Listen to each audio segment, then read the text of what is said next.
We have to address corruption. But we have to address the culture of corruption. Pinapanood ko ang Pangulo kahapon, bakit unang-una niyang binanggit ang flood control? Para sa mga kabataan to, kayo pag-asa, para sa next generation ito. It is in that spirit that when I read the Bible and see the Father's heart, the relationship of a father and a son should be the relationship of leaders of a country, leaders of a province, leaders of a city, leaders of a barangay with his constituents. So payagan niyo ako, Mr. President, na ipagpatuloy itong conversation na to na tawagin nating kontrasona sa pamamagitan ng pagtatanong ng isang anak sa isang ama at pagsasagot ng isang ama sa kanyang anak. So syempre po ang unang tanong ng bata o ng anak, Tay, Tatay, Dad, ano po ba ang state of the nation? Syempre po, sasagutin natin siya, Anak, ang state of the nation ay isang paglalahad ng estado o kalagayan ng ating bansa. Kamusta ang ating komunidad? Kamusta ang ating gobyerno? Ang ating ekonomiya? Maganda ba takbo ng buhay? Hirap ba ang ating mga kababayan? Tay, bakit po kailangan ng state of the nation? Sagot po ni Tatay, para may starting point tayo na pag-usapan natin nasaan ba tayo ngayon? Saan ba tayo papunta? Paano tayo pupunta doon?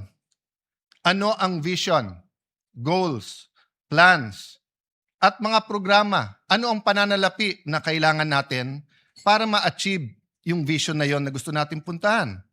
Kaya kasunod parati ng SONA ang pag-deliver ng Executive Department ng national budget or yung kanilang proposal sa both houses of Congress. Anak, nasa demokrasya tayo. Kaya hindi pwedeng diktahan lang tayo. Kailangan natin ng national discussion.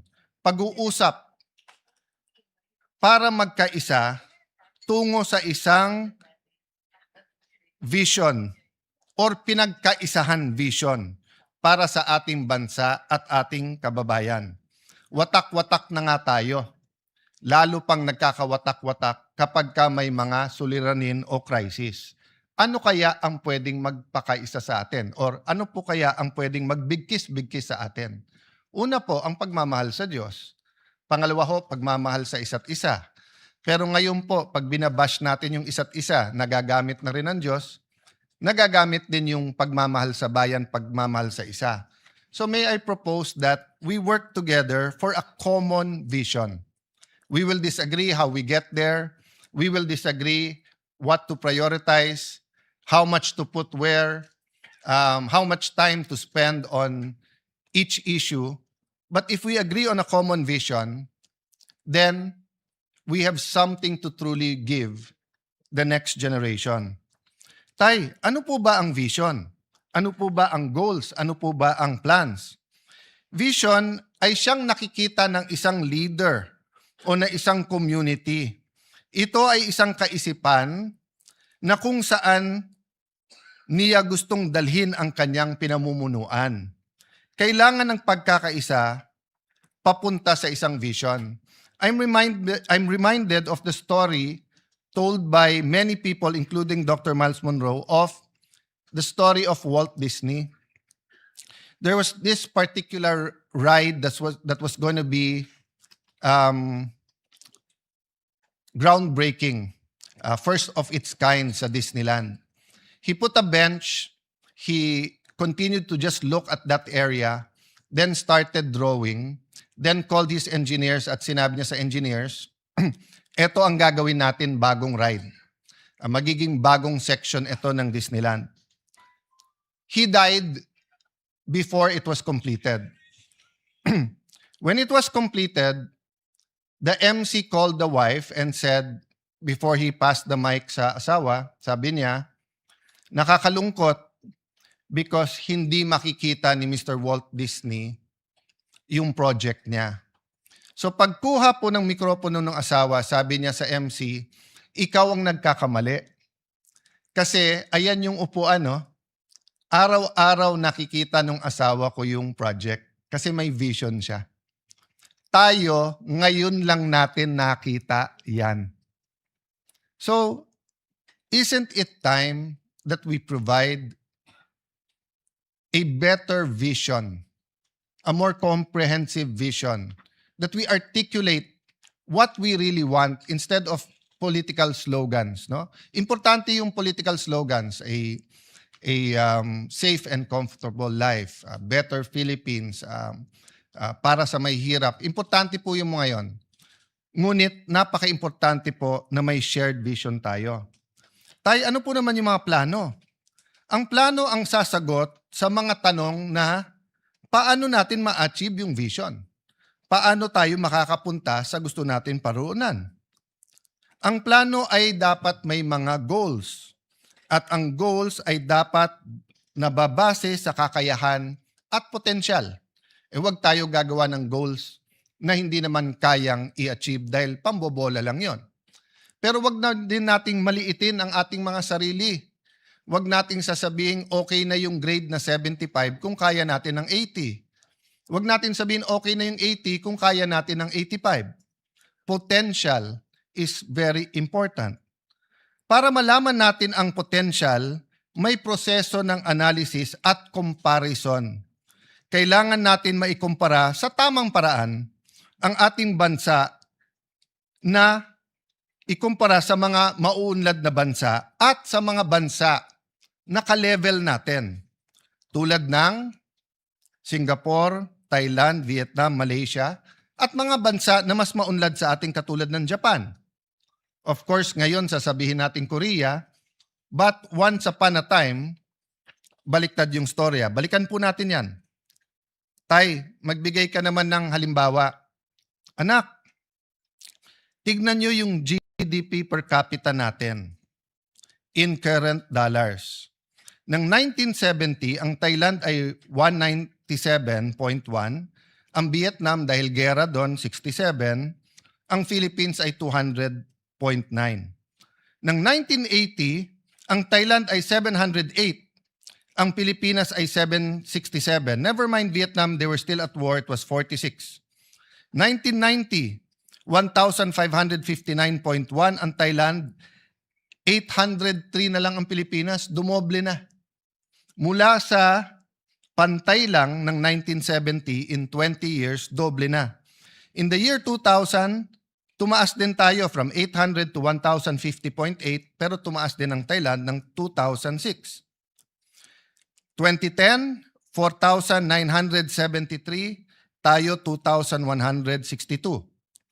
Hindi ko na isa-isahin yung mga bansa, pero tignan nyo po. Sa ngayon, Thailand, 8,056. Pang 87 sa mundo. Pilipinas, 4,170. Pang 119 sa mundo. Vietnam, 5,066. Pang 101, pang 111 sa bansa. Pero tignan nyo po, 1970, 67, 1980, 46, 1990, 98. Hanggang 1990, $100 lang ang per capita nila. 2,404.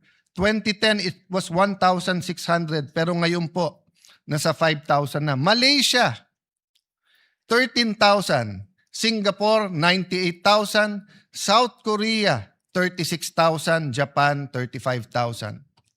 Tay, ano ba ang estado talaga ng ating bansa? What is the state of our nation? Ang estado, anak, ng ating bansa, ang ating bansa ngayon ay dumadaan sa kahirapan. Mahirap, anak, mahirap. Mahirap, ngunit malaki ang potensyal. Mahirap, ngunit may dahan-dahan na pagbabago. Mahirap, ngunit malaki ang potensyal. May mga pagbabago, ngunit puno ng pagsusubok. Puno ng pagsusubok at ng peligro. Hirap ang mga namamasadang tricycle at jeep, mga riders. Hirap sa taas ng presyo ng diesel at kuryente. Hirap ang ating mga magsasaka. Mga anak ng magsasaka, ayaw na po nila maging magsasaka o farmers. Hirap po ang mga estudyante, marami rin pong tumitigil sa pag-aaral. Hirap po ang ating mga OFWs kasi tumaas man ang presyo ng dolyar, labis din tumataas ang presyo ng bilihin at ng kuryente sa ating bansa. Tay, malaki din ba ang potential ng ating bansa? Malaki ba ang potential ng Pilipino at Pilipinas? Nako anak, siguro sa buong mundo baka Pilipinas ang pinakamaganda potential. Bakit po? Mayaman at maganda ang ating bansa. Pag-usapan natin pinakamataas na bundok. Pag-usapan natin ang pinaka-humble na plains. Pag-usapan po natin ang dagat, ang ilog. Pag-usapan natin ang kahit anong mineral, ginto, pilak, nickel. Pag-usapan natin langis, natural oil. Meron po tayo. Pag-usapan naman natin ang Pilipino.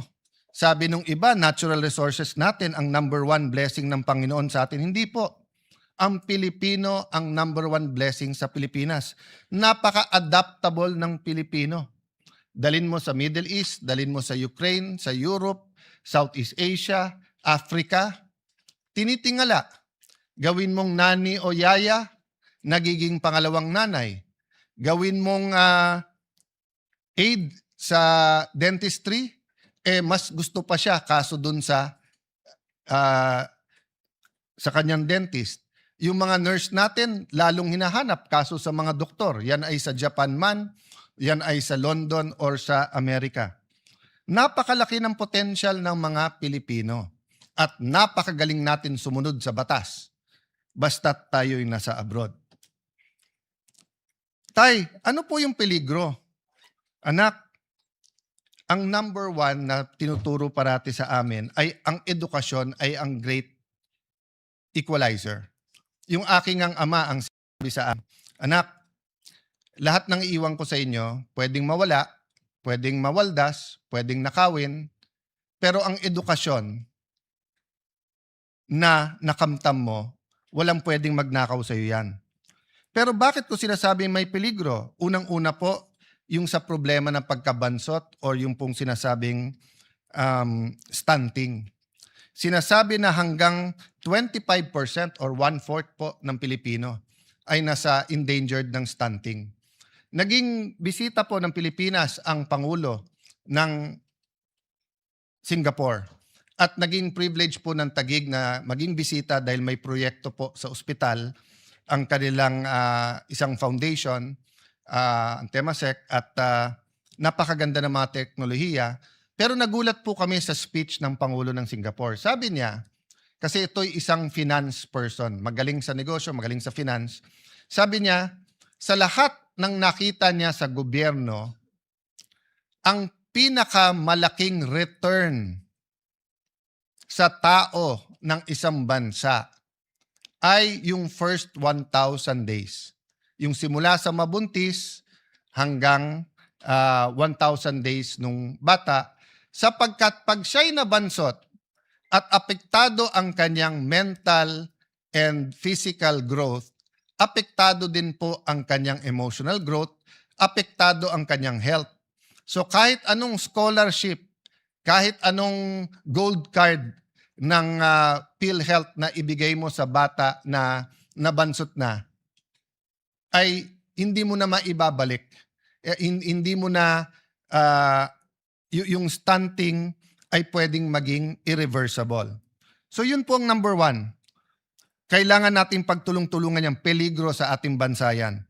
Can you imagine 1 out of 4 Filipinos who could be the best pilot, the best accountant, the best lawyer, who could be someone who discovers the cure for cancer, who could be the next Hollywood star, who could be the next tennis star after Alex, the next Carlos Yulo.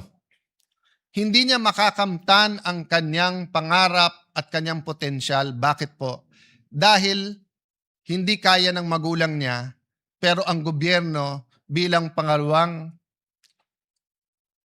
magulang ay may ibang priorities. Siguro naman, Mr. President, dear colleagues, we will all agree. Stunting has to be a priority. We keep doing the same thing and expecting different results. Mali po yun. Mga suliranin sa ating education system. I recognize every single person, our Secretary of Education, Secretary Angara, our colleague Bam Aquino, every single person here, Ate Pia, Tess Daman, Joel Villanueva, lahat po. Siguro, isa-isahin ko lahat ng senador dito. Of course, committee chair din ng Education Committee who did a great job, si Senator Win Gatchalian. Lahat po tayo ay may contribution sa edukasyon.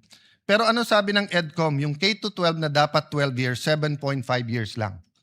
So ang sinasabi natin sa buong mundo, K-12 kami. So akala nila 12 years ang education natin. Hindi po, 7.5 lang.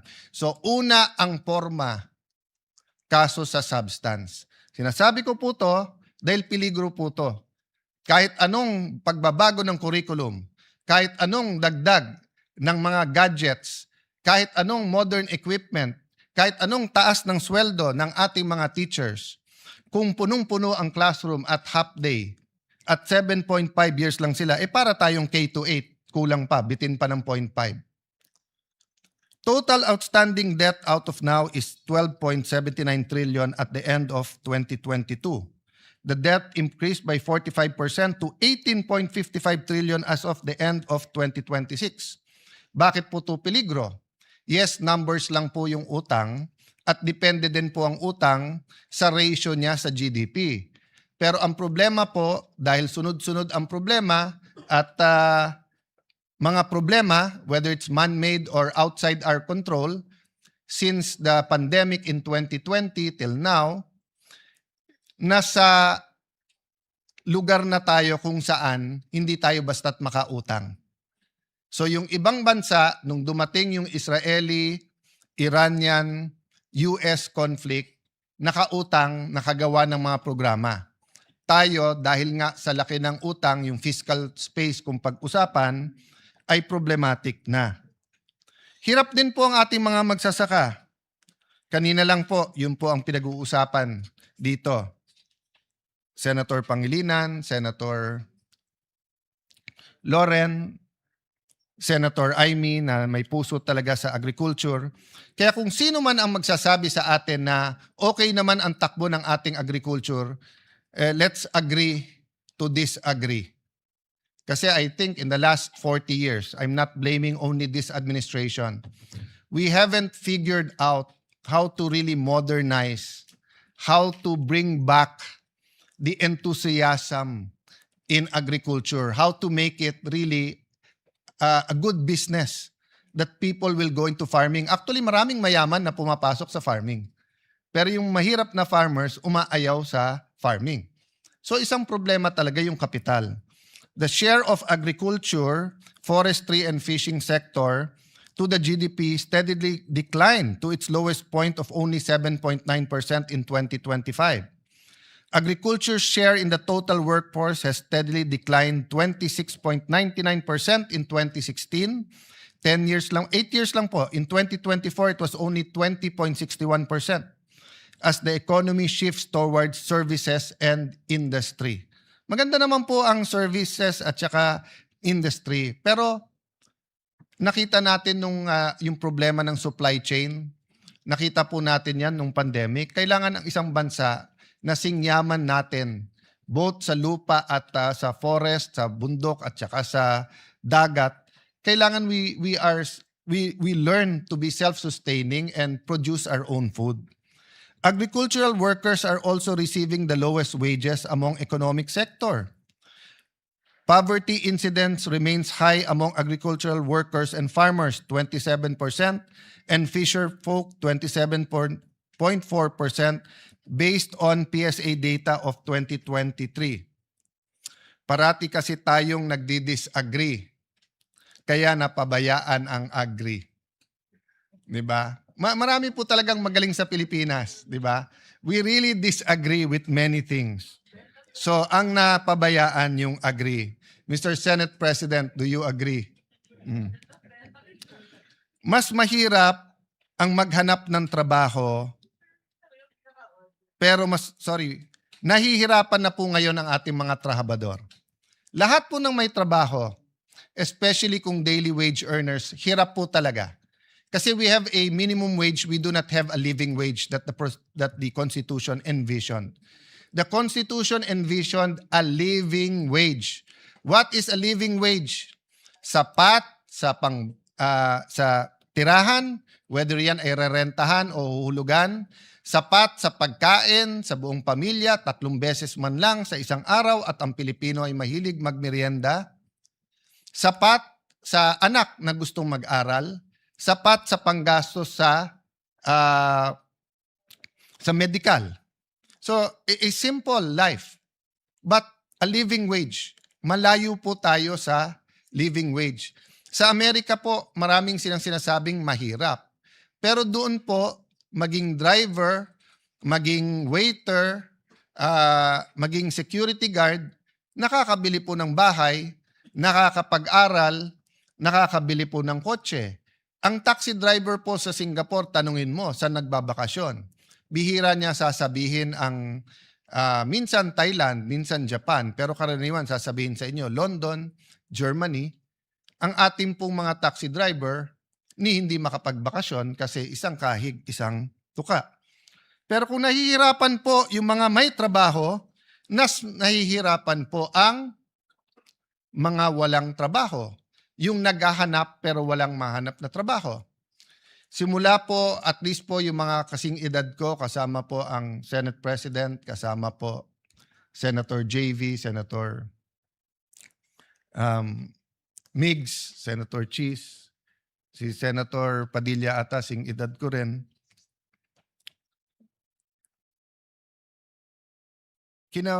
Namulat na po kami na may OFWs.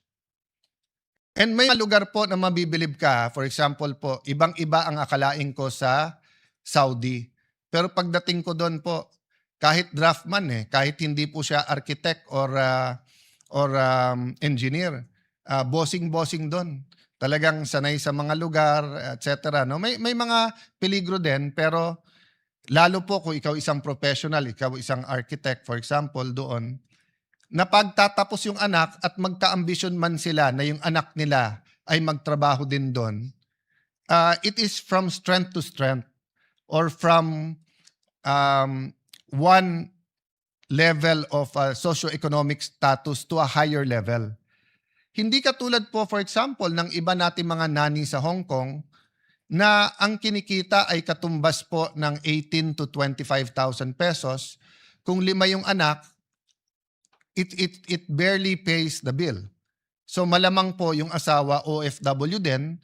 So malamang po yung anak kay tita or kay tito or kay lolo o kay lola tumitira at lumalaki.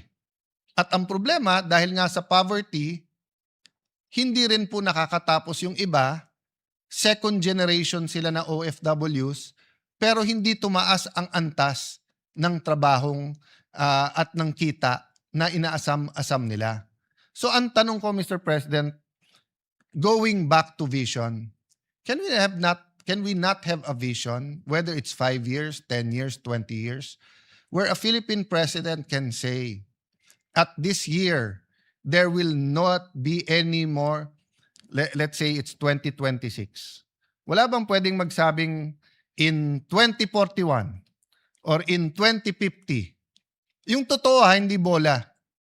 O in 10 years, wala nang Pilipino na OFW na napilitan lang mag-OFW dahil walang trabahong maganda sa Pilipinas. So you will always have expats, you will always have OFWs who want to work somewhere. So if artists love Europe, let them go to Europe. If you want to specialize in a certain branch of medicine and want to study in the US or London, you're free. But yung sasabihin mong, hindi, chef ako. So may nakausap kami sa Singapore. I think ang sweldo doon is between 70 to 110,000. Semi-fast food pa yon. Sabi niya, sir, kalahati lang. Kung 110 ang sweldo ko dito, kitain ko lang 55,000 sa Manila. Okay na ako. Pero kung hindi ka rin naman chef ng first class na restaurant o hotel, hindi ka naman kikita ng 55,000 dito. So napipilitan siya mag-abroad. At pag tinanong mo bakit, hindi para sa sarili niya. Hindi para magka-iPhone siya. Hindi para magka-kotse siya. Kung hindi para makapag-aral yung kanyang mga anak. Para may bahay ang kanyang mga anak. Negosyante, Mr. President.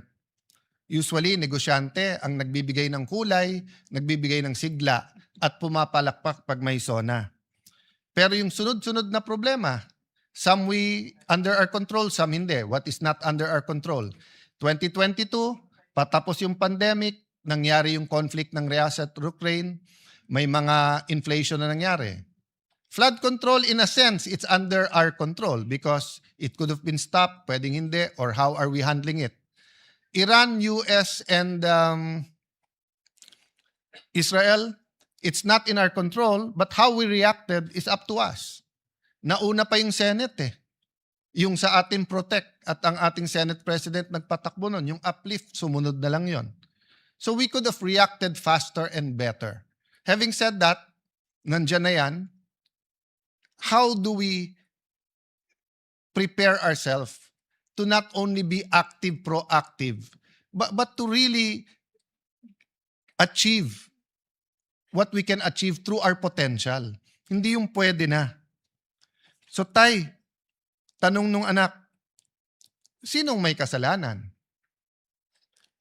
Well, anak, madaling magturo. The easiest thing to do for the opposition is to point at the administration. The easiest thing to do for the administration is to point to the secretaries. Secretaries can point to Congress, which they sometimes do. We sometimes point to them because it's the implementation. The local government will point to us, and then to the national government and the local government, and the national government will point to the businessmen. So ang daling magturo. Pero siguro, anak, for the sake netong state of the nation at paano tayo magkakaroon ng common vision, sabihin na lang natin ganito, parati naman merong kasalanan, pero ang pag-usapan natin, sino may responsibilidad? Kasi maaring hindi mo kasalanan, pero may responsibilidad ka pa rin. Di ba? So, those not involved in the flood control are still responsible na ayusin natin ang bansa at tanggalin ang corruption. Those walang kasalanan dahil tumaas ang presyo ng diesel, dahil may problema tayo sa fertilizer, dahil byproduct siya ng natural gas. Di natin kasalanan yon. Pero may responsibilidad tayo sa mga jeepney drivers, taxi drivers. Sa ating small businesses, all around the world, same statistic, halos. Sabi po natin dito, and I think the Senate President cited this during his opening of the session yesterday, 99.63% of establishments are micro, small, and medium enterprise, contributing 66.97% to job generation and 40% to our GDP. Pero anong number one problema ng negosyo sa ating bansa? Dagdagan ko pa, problema ng gusto magnegosyo, may magandang idea, masipag, matalino. Pero ang problema, walang kapital. Pag tinanong ng gobyerno, ang gobyerno, saan kami kukuha ng kapital? Sasabihin bangko. Hindi ka naman basta pautangin ng bangko Land bank nga nasa batas na nga na magpautang sa magsasaka. They'd rather pay the fine than magpautang sa mga agribis na maliliit. Kung wala ka rin isasanla sa bangko, wala ka rin titulo ng lupa o wala kang sasakyan, wala kang mga ari-arian, sasabihin sa'yo, diyan ka sa pawn shop. Sa pawn shop, bukod sa mataas ang interest, may isasanla ka pa rin. So, saan ang baksak ng ating mga kababayan? Sa 5-6. Don't get me wrong. 5-6 is a service. Diba? So, for example, sa palengke, wala ka ng kapital, may piyesta o kaya Pasko, maraming namamalengke. Kung kikita ka naman ng more than 20% in 1 month, let's say 25-30% tubo mo o kaya 10% per week, so 40% a month, kapit ka na sa patalim sa 5-6. Kasi yung 5,000 mo, babayaran mo ng 200 a day, 6,000, may get 20%. Pero napakataas pa rin nun. Ang yumayaman sa Pilipinas, yung nagpapautang ng 5-6, hindi po yung umuutang. So pagdating po sa gobyerno, sabihin, ilan administrasyon na, sir, bakit hindi natin magaya yung 5-6? Bakit hindi tayo magkaroon ng programa? Ano to ha? The estimates are 20 billion, 50 billion, 200 billion. It's big business. Ano sagot ng gobyerno? 5-6? May pamalit ba tayo doon? Ang sagot ng gobyerno, 6-7. 6-7 lang. O, i-google nyo yung 6-7, walang ibig sabihin. So, balik ka na naman sa 5-6.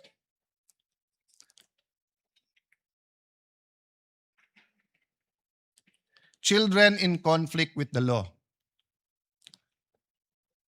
Yan ay isang debate. Mainit ang debate dyan. Pero hindi ba mga kababayan, mga kapwa magulang, kung itong tatay na to ay sinasagot po ang tanong ng anak?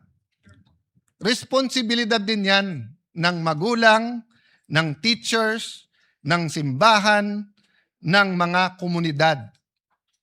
Sabi nga po, di ba ni Hillary Clinton, it takes a village to raise a child. Yes, there is something that caused that child to become violent. Whether siya may mental disease or problem, whether siya na-depress, whether siya ginamit ng mga kriminal, the point is, Mr. President, there is a blame, but there's also a responsibility. Pag ang isang lugar, whether sa US yan, whether sa Latin America, whether yan po ay sa Africa, whether sa Tondo, whether it's in any rough neighborhood, at sasabihin marami ng gangs yan, it is our joint responsibility. In the end, there is a specific blame and there is a general responsibility. Habang usapan natin yan, mahabang usapan yan, Mr. President, but eventually, we do have to discuss it sincerely and very deeply. Tay, bakit mahirap ang ating estado? Ano ba ang pumipigil sa ating bansa? Well, may mga bagay nga na wala sa ating control, yung mga external. May mga bagay na nasa ating control. Pero may mga bagay din na ina-address natin directly, pero ang problema, kultura. For example, we have to address corruption. But we have to address the culture of corruption. Sasabihin natin, wag magnakaw sa flood control, pero ina-address ba natin ang pandaraya pag nangungopya sa exam? Ina-address ba natin yung simpleng pagsisinungaling sa araw-araw? Ina-address ba natin na sa bawat kailangan ng Pilipino, lisensya, business permit, real property tax, customs, ay may lagayan? So, the culture of corruption continues to lay hold. And as a Christian, I believe there's a spiritual aspect to that battle. There are spirits that control, di ba, that are principalities and authorities. Kaya sabi sa Bible, you have to bind, then you have to occupy. Hindi sapat na mawala yung iba't ibang scam. Kaya nga palaki ng palaki ang scam sa ating bansa. Policies ay nagpapahirap din sa atin. Nabanggit ko na kanina yung K-12. Mukhang tama si Senator Jinggoy Estrada. Tanggalin na natin ang 1 o 2 taon sa senior high kasi K-10 na 10 taon na nag-aaral ang bata na mas kumpleto ang gamit niya ay mas mabuti kaso sa K-12 pero 7.5 years lang ang pinapasok ng ating bata. Another example, ang bata ngayon karaniwan sa highly urbanized ay half day. Sabi niya, Tay, ang ganda naman ng tinuturo ng aming mga teachers. Magagaling naman ang aming mga teachers. Yung nasa mga religious schools, parochial school, Christian schools, yung mga nasa madrasa, Brother Robin, no? Sabi, maganda naman tinuturo sa amin eh. Maka-Diyos. Anong problema? Hindi po kung ano tinuturo nila, kung anong nakikita nila. Children learn by what they see, what they experience, not by what they are taught. So, Mr. President, that's a lesson. Mr. President, that's a lesson to us. It is a lesson to us, Mr. President, that in everything we do, the children are watching. And they learn from that. So whether it's the internet, television, whether it's news, whether it's cartoons, whether it's video games, all of this influence them. So what's the solution? Maging klaro kung ano tama at kung anong mali. 'Di ba? Kahit mapanood nila, pero nakita nila, eto, naparusahan dahil mali, matututunan nila mali. Pero Mr. President, pag nakita nila yung mali, nagiging tama sa matatanda, I remember in the 1980s, yung kasama ko parate, he was in the Marines and they were asked during martial law to lecture about not having colonial mentality. Ano po ang ginawa nila? Nagtuturo na ang local is as good as imported. And then kumuha ng sigarilyo, at that time, dito pa pinapasok yung sigarilyo, kinuha Blue Seal. So, yung mga tinuturuan, hindi matuto. Mr. President, pumunta ka ng Hong Kong, Singapore. Sabi ni Senator Pia, pati sa Thailand. Napaka-liberal na nga sa Thailand dahil ang cannabis ay pwede, pero ang vape hindi. I think kay Senator Win Gatchalian, ang ating Senate President, without an S, sorry. Ang halimbawa, ang nagsabi na may nagpakita ng statistics, I think that was 2 years ago, 3 years ago, na despite being heavily regulated, hindi na re-regulate. Halimbawa sa Baguio City, inulat mismo ng City Health Office na may 350 menor de edad ang nahuli dahil sa pagve-vape sa loob ng 1 taon. Ayon din sa isang survey, 1 sa bawat 7 kabataan Pilipino na edad 13 hanggang 15 ay kasalukuyang gumagamit ng vape. Nakita din na malaki ang tinaas ng paggamit ng vape ng mga kabataan nitong mga nakaraang panahon at mas marami ring kabataan dati namang hindi naninigarilyo ang nagsisimulang gumamit ng vape. Tay, ano naman yung issue sa PhilHealth? Ay nako, pabayaan na natin si Risa Ontiveros, si Senator Bongo, si Senator Pia Cayetano, si Aimee, at lahat ng iba, si Senator JB, na napakahaba na ang diskusyon doon. Pero ito lang ang sasabihin ko sa iyo, anak. 20 years ago, more or less, or more pa, maybe more than 20 years ago, nagkaroon ng programa ang Thailand. Magbayad ka ng 100 baht, libre na lahat sa ospital. Ngayon, 30 na lang. 30 baht, libre lahat. Ba't hindi po natin magawa yon? Ganun lang kasimple. Medyo humaba na yung speech ko, anak, kaya hindi ko nababasahin yung statistics ng health. Tay, pinapanood ko ang Pangulo kahapon, bakit unang-una niyang binanggit ang flood control? Ganyan ba ka-importante yung issue na yan? Bakit una niyang binanggit? Anak, biggest issue of the year yan eh. At pinakamalaking skandalo sa corruption in our history. Anak, importante ma-resolve yan. Anak, importante malaman ng taong bayan yung tunay na nangyayari, anong ginagawa, anong pwedeng gawin, anong reforma ang pwede. Anak, dapat kasi bumalik ang tiwala sa leaders at sistema. Pag yan ay hindi binanggit at hindi inayos, lahat ay suspect. Anak, napaka-importante, madapa man ang isang bansa, ay siya'y bumangon. So, in other words, genuine reforms. Symbols matter, anak. Pag may mga skandalo na tumatama sa isang bansa, may 1 o 2 na bukod tangi dahil nagiging simbolo.